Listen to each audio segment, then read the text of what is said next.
Podcasting is more than just talking. It's listening. BSing with Bob Schmidt. The BS with Bob Schmidt podcast featuring entrepreneurs, business people, and marketers. This week talking with voiceover, on-camera, and stage actor, as well as mother, Teri.Parkerbrown, my guest on the BS with Bob Schmidt podcast. I had a chance to meet Teri last week. I was at a voiceover class up in the Twin Cities and had the chance to talk with her. And I had just had a ton of questions on how do you do that? How does somebody get to be a voiceover artist? Teri, welcome to the show and thanks for joining us. Thanks. How does somebody do that? How does somebody get into doing this for a living? Boy, you know, I started by doing on-camera work. And every once in a while when you're doing on-camera work, there's a voiceover that goes with that. You know, they do shots of other things called B-roll, and then, you know, you voice it over. And at that time, I was kind of fresh out of college, and I had an agent here in the Twin Cities, and they said, hey, you want to put together a demo. Nowadays, it's a lot more competitive to do voiceover than when I first started and cut my teeth on it. And there are so many mediums that people work through. And pretty much anybody who has a computer and a microphone can go online and find these voiceover sites. And it's really flooded the market. So in some ways, I think it's harder and easier to do what I do. It's weird. Is there money in it for the average Joe that just says, hey, somebody says you have a really great voice. I think you could make money. Is there money for that person? There could be, I think. Be. Well, here's the thing. You know, a lot of people have great, unique, nice to listen to, nice timbre, nice quality to their voice. But really, you got to be an actor as well. You got to be able to lift the words off the page and give them life behind a microphone where you don't have anybody reacting to you. You don't have anybody, you know, to play off of. So you sort of have to have some acting chops to be able to look at the words on the page. And even if it's not a character, even if you're just reading copy about laundry soap, you still have to be able to talk to the one person who wants to hear what you have to say when they're listening to the radio or Pandora or whatever medium they're getting you on, to be able to get them to listen to you. And that there has to be a certain authenticity to what you're saying. So how does somebody have their voice cut through all of that so that way your voice is the one that they're listening to or focusing on? I think it goes back to being authentic and having some truth in what you say. If you don't believe what you're saying, or if you're just reading, then people will tune you out. So it takes a lot of practice, and it takes a lot of feedback, and a lot of, or I should say, swallowing your pride.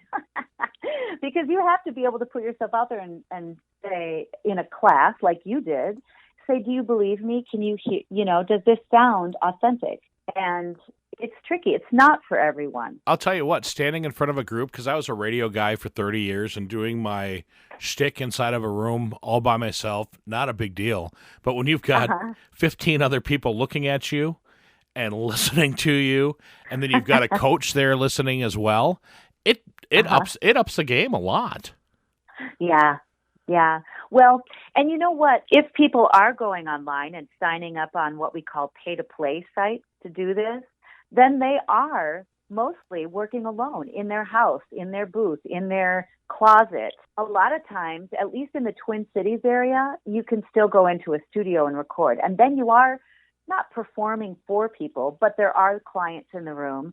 There is an audio engineer, and you have to have the courage and the access, the quick access to that vulnerability that makes you sound authentic. Is it hard to put yourself out there? It depends on your personality, I think. Sometimes it is for me.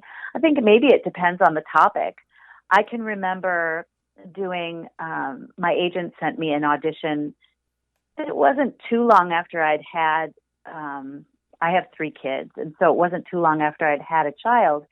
And it was, you had to go there. It was about talking about to your child in the crib and something about their safety and I couldn't do it. It was too close to me at that moment. I just did it, and I couldn't let myself get to that really, really vulnerable place at that moment. Now, if you ask me to do that, I could do it just fine. But it depends on, you know what I mean? Uh-huh. It depends on the topic. And I think that the only way that you get to let people in like that is by practice and by classes and by improv. You know, you got to be able to access it quick, especially when you're talking about a commercial that's only 30 or 60 seconds or even 15 seconds long. Mm-hmm. You know, you've got a lot of connecting to do in a very short amount of time. So you kind of have to be an open book. So how does a yes and play into commercial work? If it's a script that you're reading, how is improvisational skills going to take you to that next level? Well, I think when you're in the booth and the director asks you for another take, I always like to give them something different than I gave them the first time. So you might be reading the same copy over and over and over again, and you have to be able to change it up just a little bit. You know what I mean? Mm-hmm. So that's where some of the improv might come in handy. Other ways is maybe you have to be a chicken. I had to do a voiceover for a casino once, and I had to be a singing chicken. You can't have much pride and worry too much about what people think of you if you have to be a singing chicken. How do you get yourself out of that mindset of, you know, oh crap, there's people watching me, they're going to know it's me. How do you do that? Boy, that's a hard question. You know, if I'm playing a character, if it's a really character-driven script, then it's a little easier because you can say, this is the character, this isn't me. Mm-hmm. But otherwise, I just try to bring as much truth as I can to whatever copy I'm saying. And I try to tell it to someone that I personally know.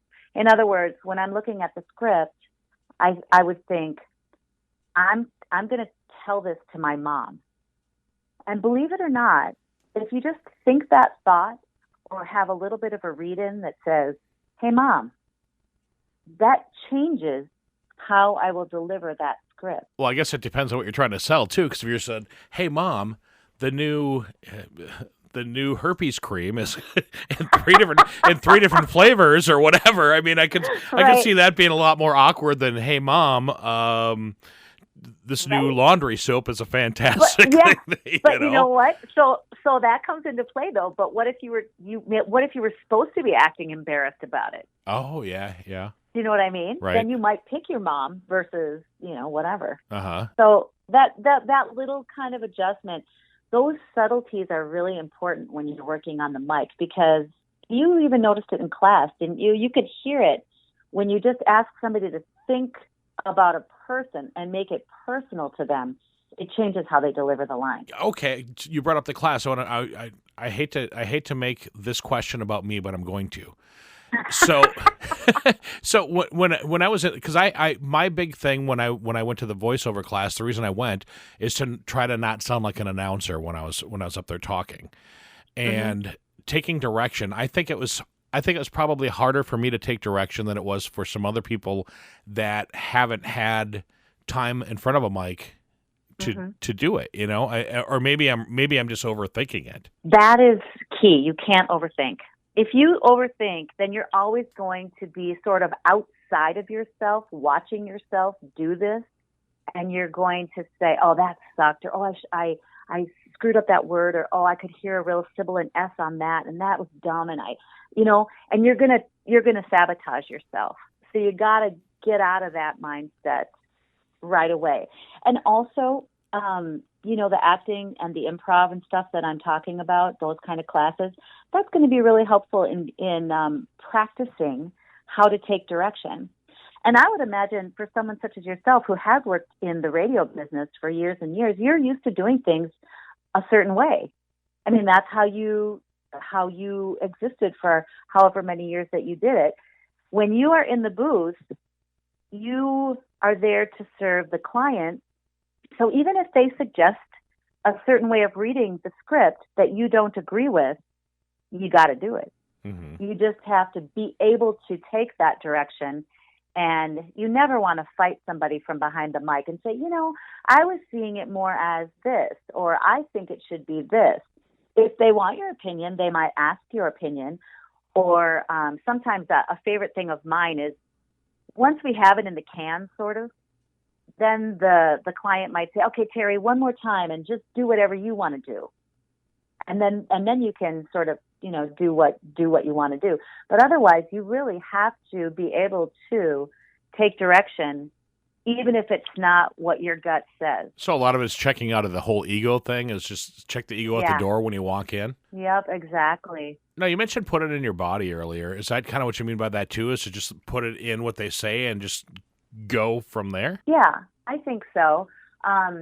Putting it in, however that means something to you, and all of us, I can't say what's going to work for you. Sometimes moving in, moving your hands or moving your feet. You don't want to move a lot when you're doing voiceover work because obviously they'll be able to hear you. But between takes, shaking things out, or if there's a physicality for a certain character, you might stand that way at the mic.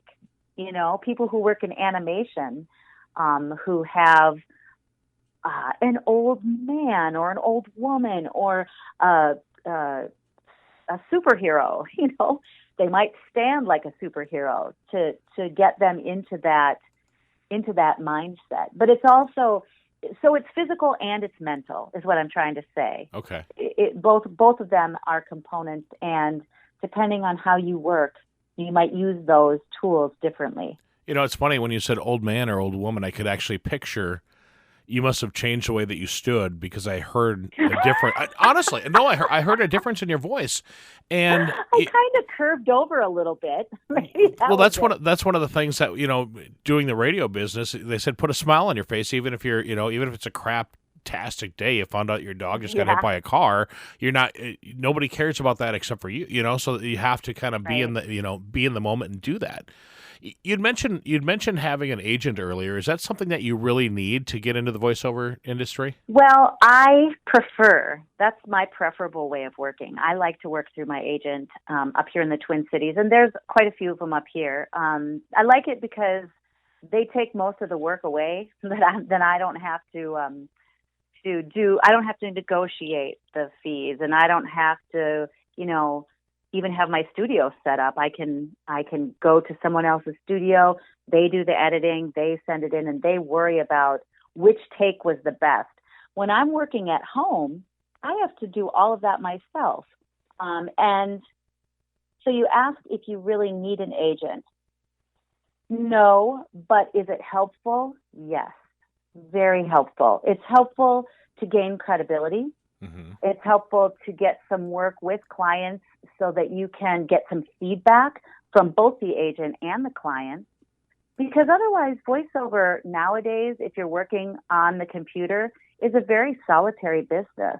And that's a part of it, the direction things are going that I don't like. I prefer working with others.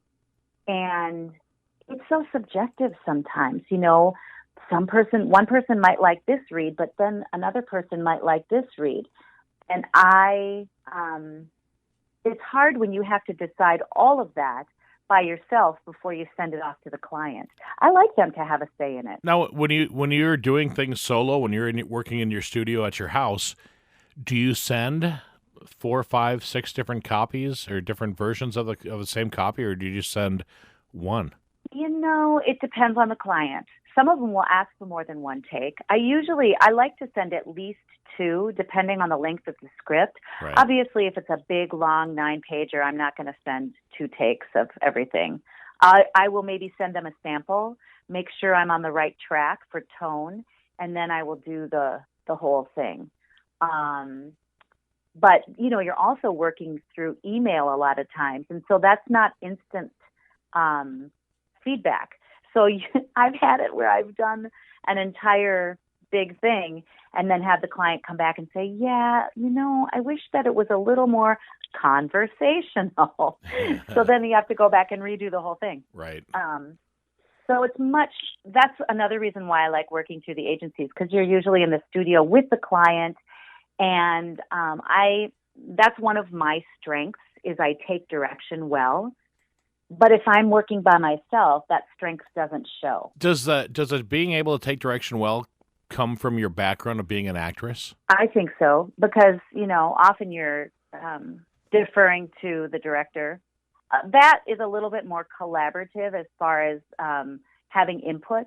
When you're working on a theater show, you get to talk about things a lot more with the director, and it's more both of your decision of how things work. But yeah, definitely, you got to be able to take direction and also to create something out of just words on a page. You know what I mean? Oh, absolutely. You have to make a strong choice to be able to have anybody to say anything about what you're doing, good, bad, or indifferent. You want to make sure that however you decide to read your script, it's a strong choice. The stakes are high. Let me play out that with the next question. Have you ever had a script where you thought, man, that sucked, I did a horrible job, and they're like, that's a wrap, we love it? I have had auditions like that and then gotten the job and gone, really? That was terrible. And I have also done some infomercial work. And if anybody has ever stayed up and watched late night cable and seen those infomercials, to most of us, that looks like, oh my gosh, that's just horrible acting. And it's so big and melodramatic, and there's actually a formula to it. And not everyone can do infomercials. So believe it or not, that's a skill. Really? That's something that people, actually desire if you are doing that kind of work. So, but yeah, there have been times where I'll have a take that I don't like, but they do. And in that case, what I would probably do is let them get to the end of the session and then say, I noticed that I didn't really like that take. Can I have one more? But I try to make that after they get what they want. Mm-hmm. And then they might go back and listen to it and say, no, I think that's fine. And then I just clam up. Then I'm like, okay, if that's okay for you, then that is okay for me.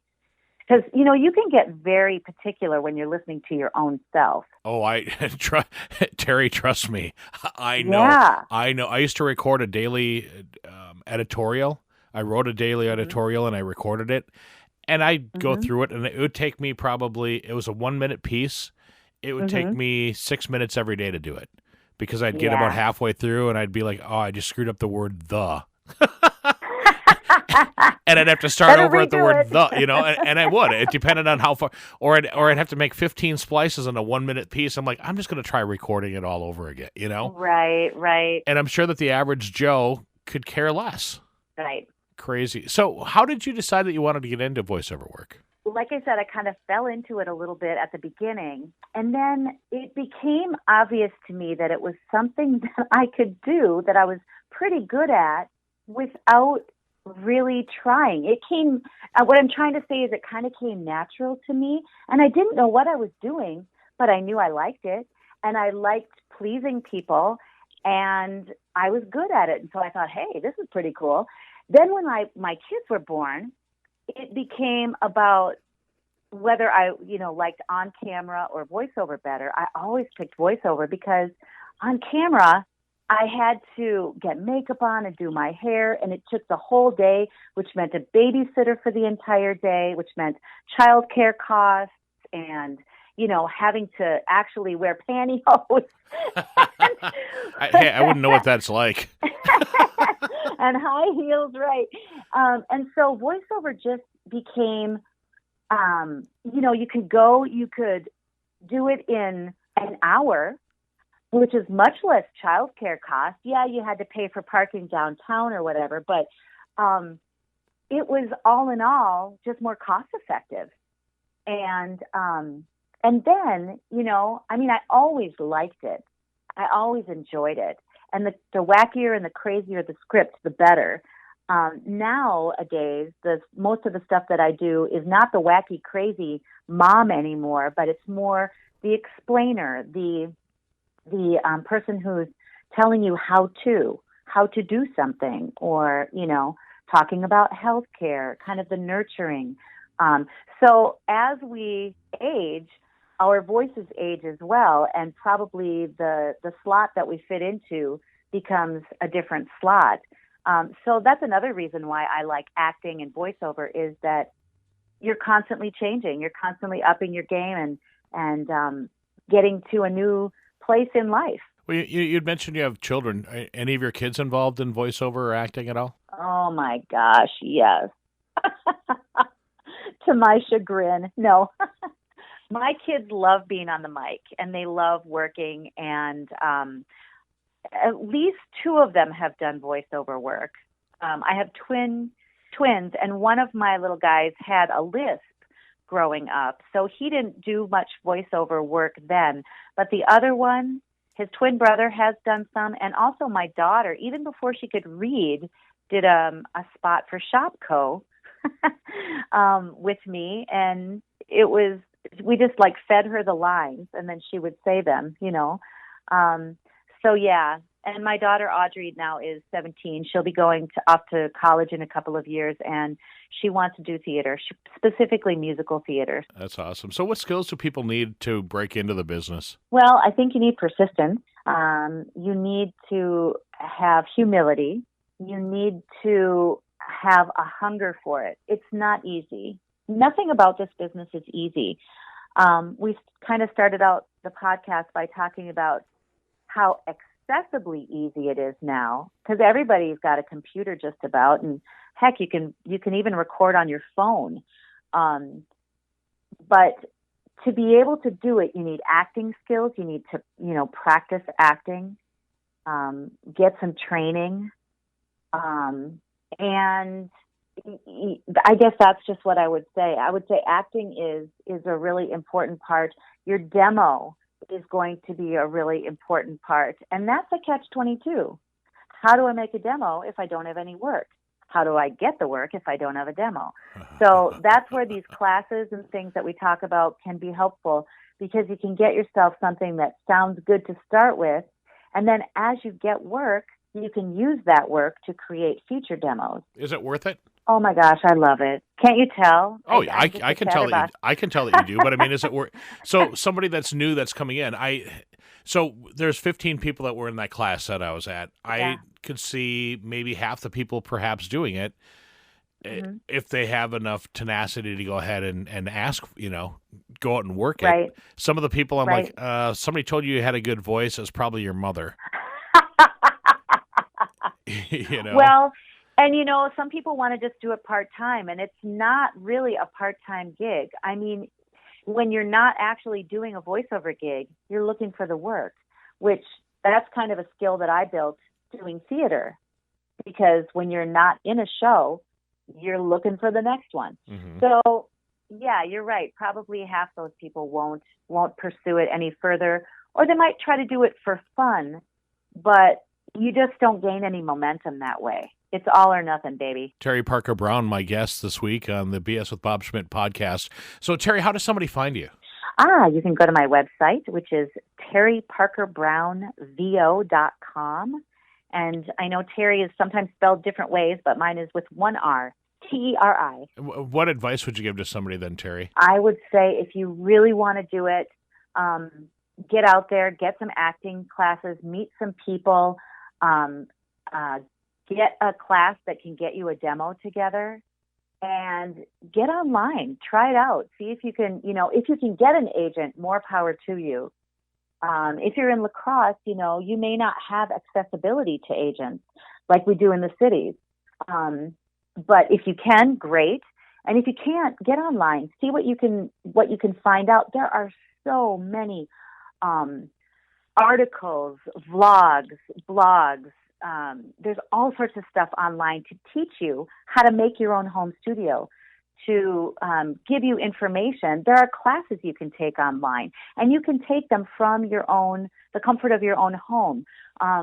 get out there and look at classes about voiceover. See what you can find out, and then see if it really sounds like in the pit of your stomach. Do you really think that you could do that? And then there's your answer if you should really pursue it. The BS with Bob Schmidt podcast is brought to you by Orange Computer. Find them online at orangecomputerlax.com. And by Tri-State Sound and Light. Find them online at tristatesound.com. Tell your story with microcasts by podcastforhire.com. The BS with Bob Schmidt podcast is a Podcast for Hire production.